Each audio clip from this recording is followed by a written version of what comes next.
Hello, fellow YouTubers. Jesper Anker here, and welcome to the weekly rant. Today, I'm joined by Julian and Bobson. How you guys doing? Hello, Akbar. Hi. Great, guys. So actually, I'm not Jesper Anker. He's here. He'll run this thing. Yeah, I will. See, last week, Bob kind of hurt my feelings when he kept saying hi, even though you guys voted him to not say that. You guys voted on him changing his intro. He did not do it, though. So I told him that it's actually very difficult to do the intro when you're trying to start a video off and you're trying to draw your viewers and your companions in this incident. It's Bob and Julian. It's just very, very tough. So he got to do the honor this week, and well, you decide how well he did it. Put in the comments below on a scale from 1 to 5. How well did he do the Jesper Anker intro? Well, on to the topics in this week's weekly rant. First of all, we've got the Dubai tour. Bob, did you watch the Dubai tour? I watched all the last 3 kilometers on Cycling Hub. Why don't you run us through what happened in the final 3 kilometers of every stage? Okie doke. So the final 3 kilometers were a thing in all stages. Okay, first of all, stage 1 was Dubai to Dubai, of course, because this is the Dubai tour. And I remember if you looked at this stage, Cavendish got a long lead out from pretty long, and Guardini almost came up, and then no, he just missed it. Just missed it. True. Viviani couldn't hold the wheel, but Guardini had a really good run there, but he just by like 10 centimeters didn't get it. It was a shame. Stage 2, that was reversed a bit. Guardini was in third, but Viviani took the win ahead of Cavendish in a pretty good sprint by him. Stage 3. Stage 3 was the hilliest stage in the entire tour. John Degenkolb just... I remember watching this. He actually got a gap in the sprint, but he just completely destroyed everybody near him. And Movistar got a 2-3 with Lobato, or Valverde and Lobato. But, yeah, Degenkolb was completely dominant in that one. And on stage 4, it was literally just gigantic HTC-like lead out. Mark Renshaw actually gapped off the people behind him, and it was pretty simple from there. Cavendish just kind of went with it. And he actually wasn't that fast in that sprint either, but he just had such a good lead out from Renshaw that it didn't really matter. And with that, and all the time bonuses, he took the Dubai Tour over Degenkolb and Lobato. Nice summary. Also worth mentioning is Kirill Reinen from United Healthcare basically gave Ethics Quickstep another rider in that lead out, because he just went balls to the wall and just went all crazy in the final kilometer, and he just kept on sprinting, and he didn't realize he had nobody behind him except for 2 Quickstep riders, which was Renshaw and Cavendish, and he just let them out. So, well, Yeah. if he gets a contract next year, you know why. It's going to be another boom Like the- scenario. Last boom tactic. Yeah. Booming 2.0. Yeah, just riding your way to a contract by helping I another don't team. know. Booming has several definitions. Here's one definition of booming is the infamous call over the back. So, I mean, if Reinen does that, I don't know if he's going to get a contract. No, that's true. Well, to create some context, guys, booming is known in this community as asking for help. When Last Boom is in a breakaway, he always bosses the other people around. Like, he's like, help, come on, take another turn. You pussy, take another turn. He's like, nah, I don't need to take a turn. You do it. Like, he always asks for help. And that's why we call it booming, because he does it every single time he's in the breakaway. Booming 2.0 could be riding for another team when you're still at this team. Like, you're trying to get a contract at Aston Martin, even though you're riding a Belking, it's kind of cheap. Yeah. Could be what Kill Ryan was doing. Chew, did you like seeing a race in Dubai? Do you want to see more races like this in the United Emirates? Sure, it's always nice to watch a race in Dubai, you know, it's pretty much all flat, but the sceneries are quite nice, and that's a pretty good thing. But they do have another race pretty much exactly near the same spots, the Abu Dhabi Tour later on this year, so we won't be missing much of that. Same thing, basically. Yeah, it's like Not much. Tour of Allahu Akbar or something. Yeah. Something like that. I don't know, I'm kind of on the edge about these races. Like, they're good TV-wise, but actual racing-wise, they're horrible. But I mean, I'd rather take Tour of Dubai over Tour de St. Louis, and Tour de St. Louis is probably better racing-wise, but Dubai is still better TV production. Disagree. I don't know. No, I probably take Dubai over both of them because it's both. I think that Tour de San Luis is like it needs to exist purely because it's so horrible that there needs to be some comic relief in the cycling season. True. But I think that Dubai overall, the quality of the race, even though just not because it's naturally a better race, just because of how much production value goes into it from like Europe, is a better race. Speaking of Tour de St. Louis, we did have a bet going on between Bob and Julian. And Julian, why don't you run us through what the bet was exactly? I don't recall there being any bets. There wasn't such a thing. Well, Why would there Bob, be such a thing? We never encourage Bob, betting do on you have this better recollection show. of what happened? I do, I do. I remember there being a very, very, very specific bet that between two people and who would break the hour record. It was Bobridge and it was Dennis. Now, if anybody watched last week's rant, or it might have been the week before that, No, it was last week's. very clearly Bobridge did not break it. And this morning, Rohan Dennis did break it. And the penalty for this, losing this bet, was that the loser would have to very, very, very entertaining commentate over a 30-minute mountain stage of Tour de San Luis. I think this has to be the worst penalty of all time. Like, I'd rather take a kick to the balls than commentate over 30 minutes of Tour de St. Louis. So, Chu, you're gonna commentate over this, and I'll create some sort of highlight video taking out the best part of your commentary because nobody wants to watch 30 minutes of commentary, of course, over Tour de St. Louis. So you're gonna record your commentary. I'm gonna take the best bits and parts out of that and create it into one highlight video, and that should be out in the next week, guys. I have vacation next week, so look out for more stuff in the next week. But Julian, do you have anything to respond to this accusation of you losing this bet? I still maintain that never happened. Just never happened that bit. That's a really I good recall position you're taking here. Uh-huh. Really, Just deny. good position. This is a Yeah. Lance Armstrong decision or what? I can't really tell. The strategy's working quite well so far. But, Julian, nonetheless, you're going to have to do this either today or tomorrow, and it's going to be amazing. I can't wait to see you do this. So, best of luck making that entertaining, because that was one of the requirements of the video. It has to be entertaining. You have to get people to stay to watch. You can't just be like, so yeah, we're watching from a helicopter right now. This is basically what Sean Kelly does. We're going up the penultimate. Oh, it will line. be fucking entertaining. You'll see. We're going up the penultimate hour record attempts right now. It's gonna be horrible. Moving on to something that's a bit more closer to you, Julian, because I know you actually went and visited this race, the Herald Sun Tour. It's in your backyard, too. Run us through what happened in the Herald Sun Tour. Yeah, the Herald Sun Tour is a smaller race. It's not anything near San Luis, but it's the oldest stage race in Australia, and it has had started off with prologue, then had a sprint, and not a sprint. It was like a hilly sort of stages, then a few sprints at the end. So it was a race dominated by Anker Green Edge, and I don't think they only dropped the one stage of two stages. They lost the prologue. That was when Will Clark won it. It was in the city of Melbourne, and then Caleb Ewan just tore up some stages. Cam Meyer won a stage, took the general classification, and yeah, it was a really dominant performance by Anker Green Edge. Nice race. I want to say as well. So how was it visiting the race? Because I know you visited the Herald it's Sun actually Tour. really good. It's like the first race I ever went to. What's the best It was part? really good. For me, it was just getting right up there with the riders, because when you're watching on TV and you just out there, it's a total different experience, and it feels like you're just right in it. Because when they had the prologue, they had the warm ups in the tents and stuff. You can go right up to it, like literally touch him if you want to. Depends what you want to do. Okay. But Okay, you can go and touch him if you want to. That's Oh man, so wait! Did you touch Tyler Farah? yeah. Did good you question. touch him? no, Did you no. touch him? You didn't No, touch I him. Oh my god! don't- I would have totally touched him. I talked to Farah though. So much I talked to a touch. few riders. What did they say?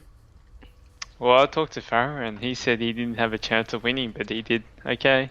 I talked to Goss, Cam Meyer, and I think it was, can't remember, Sam Bewley, that's the one. So it was pretty good. getting right up and just meeting these guys. But the race is Can pretty cool as can well. you explain what was going on between Goss and Farah? Yeah, why did they go on the break? Okay. I was when I got there, both of them had their tops off, sitting next to each other for a very long time. I don't know what was going on there, but yeah, that was a thing. Sounds Whatever. disgusting. Actually, Whatever there's floats a your- fun little element to this race because for some reason Tyler Farrar and Matthew Goss both went in the breakaway in 2 separate days on a stage that seemingly was supposed to be a sprint stage, and they decided to go in the breakaway instead. Farrar got the most combative rider award on the stage that Caleb Ewan won in a sprint. And the day after that, Matthew Goss goes in the breakaway and Tyler Farrar gets second place in the sprint. Like, what just happened? That mind boggled me when I woke up and watched Tyler Farrar getting the most combative rider award. So. Well, I think that it's just a matter of Tyler Farah is such a boss that he doesn't want to just leave it till the sprint. He knew that Caleb Ewan was using a motor, and he he said, you know what? I know he stole Hajdal's bike. That's okay. I'm not gonna stand for that. I'm gonna do my own thing, and that was a good choice by him. Did either of you watch the jet videos that they've been posting, Orchid Greenwich, where they have onboard camera? What do you think of it? I think it pretty much proved how much he was using the motor. Oh, what do you think, Chew? That's pretty good. I don't mind it. I want to see more of those type of videos. Do you like the nickname, the Jet? I don't know. I don't think it'll stick. See, I actually think it's really, really good. Like, I think it really fits to him because he's really fast, and it also the Jet. He's really fat too. Caleb Ewan is not fat, but it's very easy to edit your videos to make it the Jet. Like, it's very easy to marketing the name the Jet compared to other. Yeah. Like, Mario Cipollini was like Super Mario. What was that? What was his nickname? I don't know. It was it was Super Mario. Yeah. How do you want to? Like, it's gonna nobody's ever gonna take that seriously. Or if you have a picture of Mario like in the background or something like that, like the Jet, like Top Gun. This is like one of the best movies of all time. It's like just perfect. Dan Jones, I don't like what you're doing, but that one you got spot on. I saw Dan Jones as well. Oh, he's a fat bastard. He just carries his camera around the whole day. He literally carries the camera around. You know what you he doesn't miss a thing. You should have just slapped it down.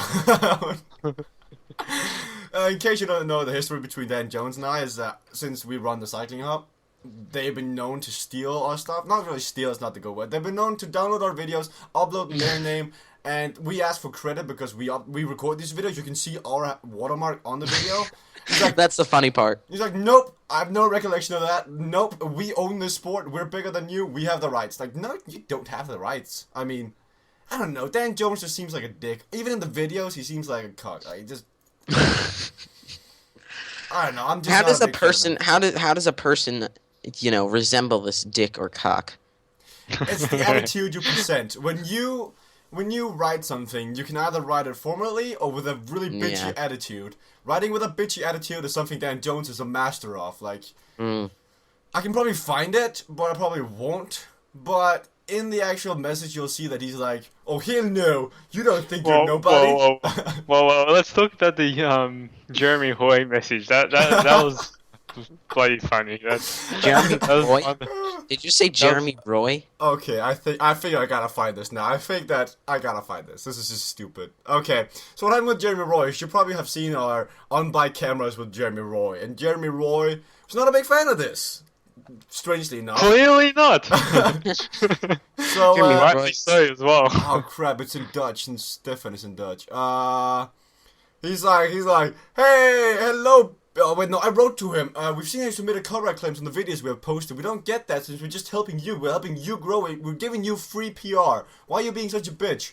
And he's like, did you actually ask him why you're being such a bitch? No. I wrote it formally, but if I would have written it in a bitchy attitude like Dan Jones, I would have written it like that. But instead he said, hello, big lol your message. You're not helping me with download my video and upload on your own channel with any permission or request. Do you say that I'm the only one benefiting from this? Bullshit! You stole my videos and make money with our new channel.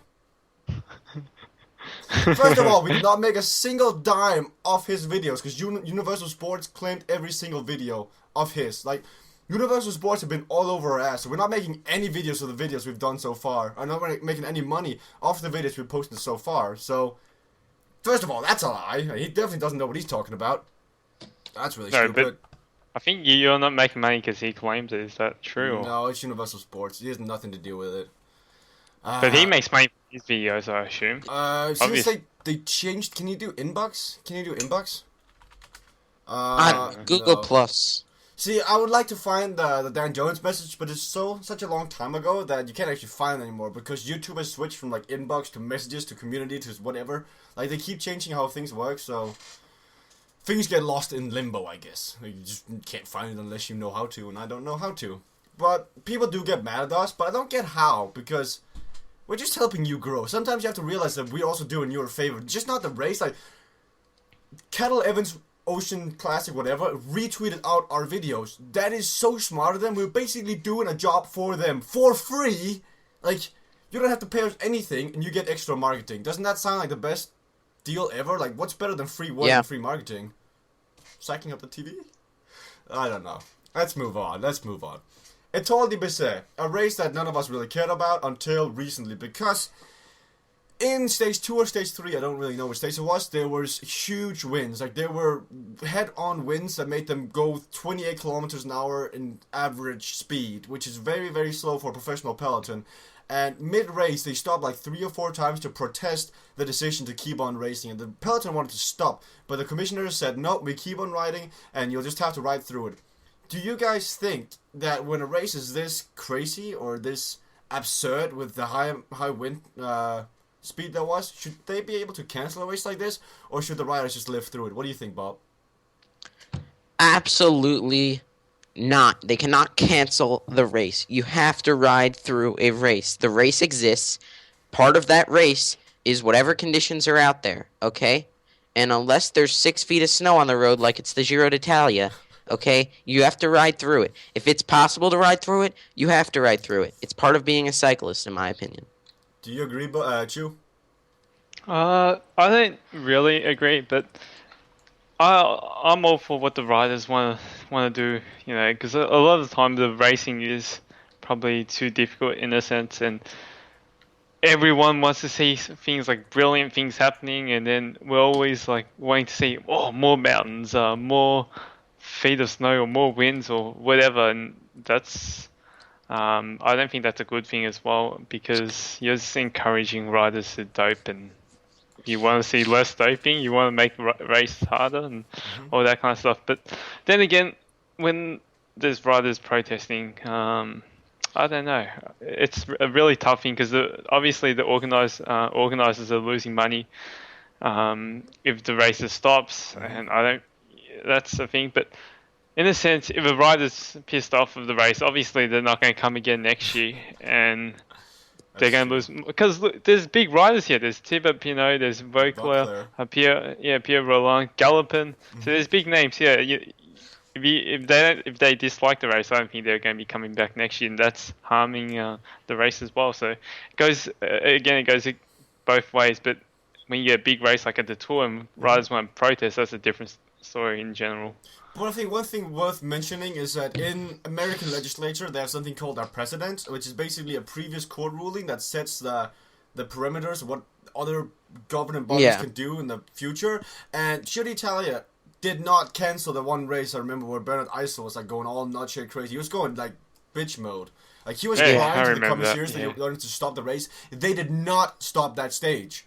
So now they can't stop similar things because a big race out there didn't, and so they're going by those kind of rulings. And, I agree with that. Yeah, so I agree too. Like, the precedent was set with the Giro d'Italia. It requires a lot of snow before the race is going to be cancelled, and there was not a lot of snow, so no cancelling. Sometimes common sense has just got to prevail. If the race is not possible to ride in, whatever. It obviously was possible because it did happen after all, didn't it? What do you mean? Like, if the race isn't possible to ride, but obviously it was, because it was ridden. It was finished, so it is true, though. But yeah, but they could be finishing 6 hours later, or whatever. See, but common sense is not really a thing that's, like, in the sport of cycling, because common sense is here, and then cycling is here, and there's a big wall in between. You're not breaking through that wall. It's just not happening. The UCI has made so many stupid decisions, and we've complained about the lack of consistency from UCI.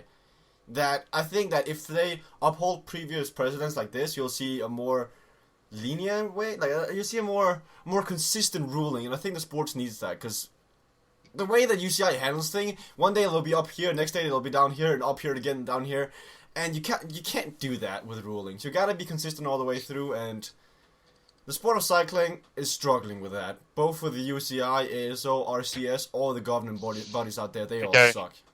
Okay, I think I found the stage. Okay, it was the fourth stage. It took them 4 hours and 20 minutes to do, and the first stage was the same amount of Ks. It took them a whole hour less to do. So the second stage. Going. No, the fourth stage and the fourth stage.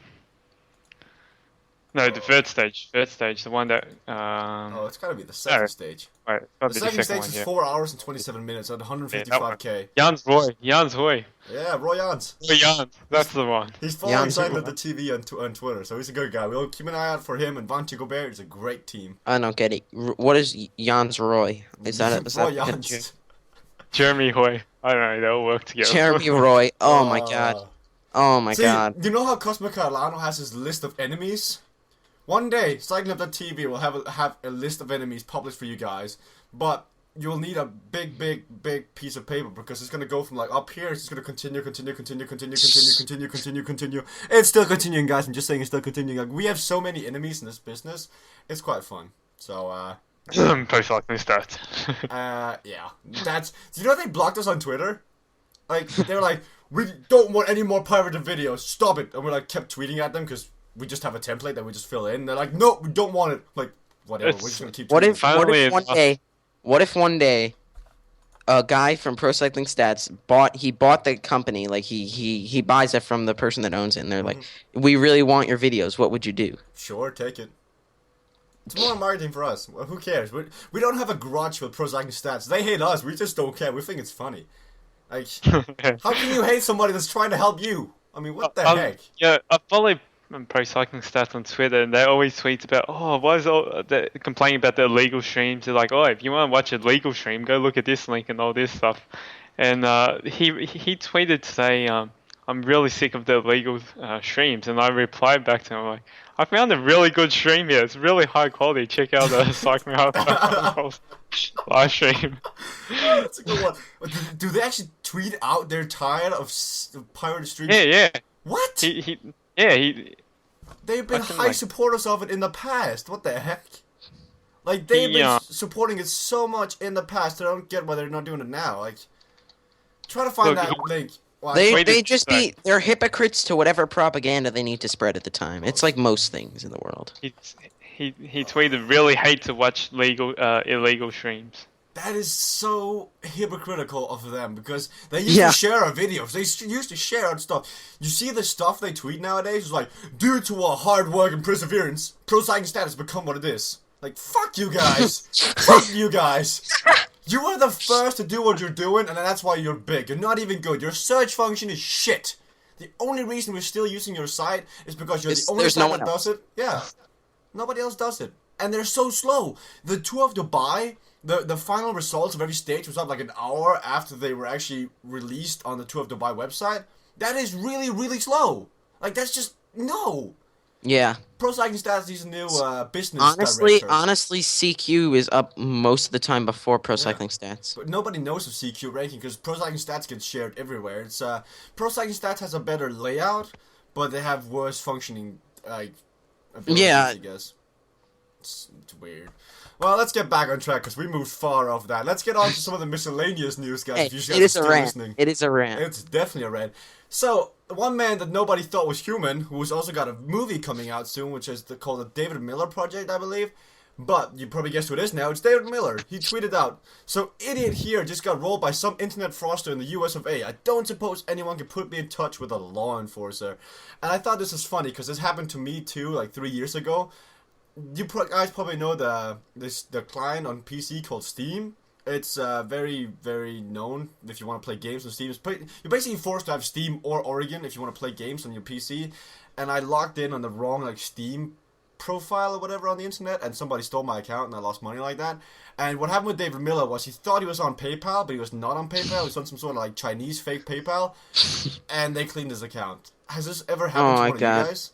I lost my Steam account as well, same as you. I've never. I'm Just go. thinking now if I lose my Steam account now because it's linked to my PayPal, would someone just like buy all the games or something like that, and I lose all my money on my PayPal? Or Your money's Right. gone. If somebody steals your PayPal account, it's gone. no, if someone steals my Steam account right now, does my PayPal money go as well? Because that's No. linked. No, because they need the password. They still need the password. Oh. Unless it's the same password, then you screwed up. Figure I don't out know. that. Well, I don't really have any money on the internet. Actually, so it's the same password. I think that it's if they stole something. I remember once my account, like my YouTube account and my email are the same, obviously. Mhm. So I remember one time. It was like a year and a half ago. I think I had just started making videos actually, and I got an email. It was like, your account was accessed from Moscow. Is there anything you want to do about this? And I was like, no, because at the time I had literally the same password for everything since I was 5 years old, and I really didn't want to change it. So I was like, nah. Well, a week later, your account has been accessed from Kiev. I'm like, okay, Ukraine. Okay, now you're getting in on it. 2 weeks. Okay, but then nothing happened for a month. A month later, your account was accessed overnight from St. Petersburg. I'm like, okay. Finally, I had to change it. Obviously, nothing. They didn't do anything to my account though. Nothing happened with that. And Mhm. if anybody accessed my things, I don't think that they would get really anything from it. So I'm not. I wouldn't be too worried about that. I do have a lot of the same passwords still for pretty much everything. That could be a problem, though. I Let's don't just know. hope David Miller doesn't share the same password for everything, because Yeah. that would be bad when you're a statue of David Miller, because he's got Yeah. a lot of money pegged up somewhere, because Yeah, he's written for a lot of teams and he's And- been on a lot of commercials. and I feel like most of these scam type things, especially with fake websites and stuff, Mhm. you gotta kind of give those away. Like those that's kind of that's a little bit I don't know. It's kind of his fault because It you is. can tell with a lot of those sites if you're Well, careful enough. It's always your own fault, but like it's just those like 2 to 3 seconds of just ignorance, I guess, where you're like, Yeah. oh, it's always the same. I'm never gonna check to see if it's right. And you're like, oh, it looks like it's right. Let's log in. Oh crap, it's not certified. No, well, how about I ask you guys? How often do you guys read like terms and conditions and shit like that? No one reads them. Like, who gives a goddamn crap about Well, that stuff? depends on what you're downloading. If you're downloading something sketchy, you kind of have to, because otherwise you're downloading 10 other programs. And if you're not reading See- the terms, you kind of get screwed. I don't really download anything sketchy. One time I downloaded it was like a torrent from PCM Daily for one of the databases. Mhm. But apparently I had double clicked, and when I entered the site I clicked something else. I downloaded this thing, I forget what it was called. It was called like I don't know, but it was on my computer a lot after that, like forever. All the time. All my browsers had 50 toolbars that involved this. All my all my applications on my computer would pop up when I clicked them. It would start up at my homepage. I used it as a search engine. I don't even know what it was. It wasn't even a search engine, but I was using it as a search engine. Yeah. Eventually, I just did a system reboot. There needs to be cycling hub viruses now. What? Why? then you guys gonna get so much traffic. There's gonna be Yeah, cycling but hubs. you also bars, look at the and bright all side. that. You Yeah, gain you a need- lot of bad traffic and you lose a lot of good traffic. What do you want? You want people to come back, right? But you gain more bad traffic than you lose good traffic. Think Yeah, about but they never come back unless the virus is really, You're- really good. it. You need to get a You're really fucking- good virus. You need to infect everyone. Don't infect my computer, okay? Infect everyone else's in the world.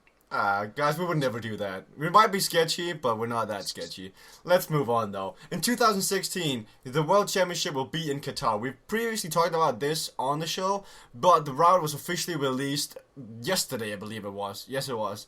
And they stated that there were going to be cobblestones, it's going to be a long and a tough race, and they would not consider creating artificial climbs. Don't know how they would do that, but...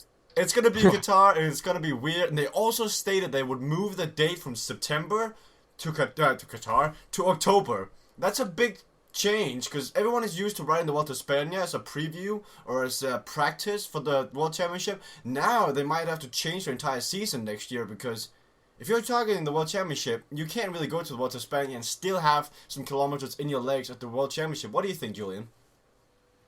Yeah, that's definitely a big thing. To be honest, moving it a month later, I don't think it's going to change much. The weather's Not so even a month. subjective. The weather is, weather this day, that day, it's always going to be different. So I don't think I think it's kind of ridiculous. It's a month. Why? We're not talking about seasons. They're not moving it 4 months where the weather totally changes. It's just a month, and you might get today it's going to be 40 degrees, and the next day might be like 20 and perfect for racing. So I don't see it as a good thing. They're moving it a month, as well as it wrecks a lot of the schedules, because obviously with the Vuelta, Yeah. it is going to be a very complicated thing, and who knows, whatever the UCI wants to do. What do you think, Bob? No, this can't happen. Absolutely not. I don't even remember what the first part of this was. All I remember is that it absolutely cannot be in October, especially mid-October. This can't happen. First of all, the Vuelta thing, but that's not even what I care about. It can't be after Lombardia. It can't happen. No, you cannot have the World Championships after Lombardia. Why? Do you want to ruin cycling? Do you want cycling to just die tomorrow? Is that it? You want to put it in freaking goddamn Qatar? You want it to freaking have winds at 90 miles per hour in 45-degree weather? Then they can deal with that, but put it in freaking September, okay? It's going to be 42 degrees instead of 45? Huh? Is that what it's going to be? No, this can't happen, and Lombardia has to be after it. So now Lombardia is going to be like November 1st, and that's going to be the way cycling is from now on? Are you just going to change that? No. Explain to me, why is Lombardia so important to have after the World Championship? Lombardia is the only World Tour race now, well, with Beijing gone, and it was always the only World Tour race, really, where after World Championships, that a rider shows off their jersey, like the end of the season. Also, it's the race of the falling leaves. It's the last race of the freaking season. All the time. Always. You can't just not do it because you don't want to, okay? That's not how this works. You can't... It's all about the money. It always... No. I don't care about Qatar. I don't know why it's in Qatar, okay? I don't know. Is this like Brian Cookson's, like, Pat McCade tribute? I don't know. But all I know is that this is the stupidest thing ever, and it's going to be hot either month, okay? It's called Qatar, and I don't freaking care whether you're too hot on the bike, if there's too much winds in your face. I don't care if there's a goddamn sandstorm, okay? And it's in the peloton. Okay? You're going to ride the freaking World Championships when the World Championships are ridden. On that note, guys, if you have anything to add what Bob just fired off, put in the comment section below. That wraps up this week's Weekly Rant. Thank you guys very much for watching, and we'll see you guys next week. Holy shit!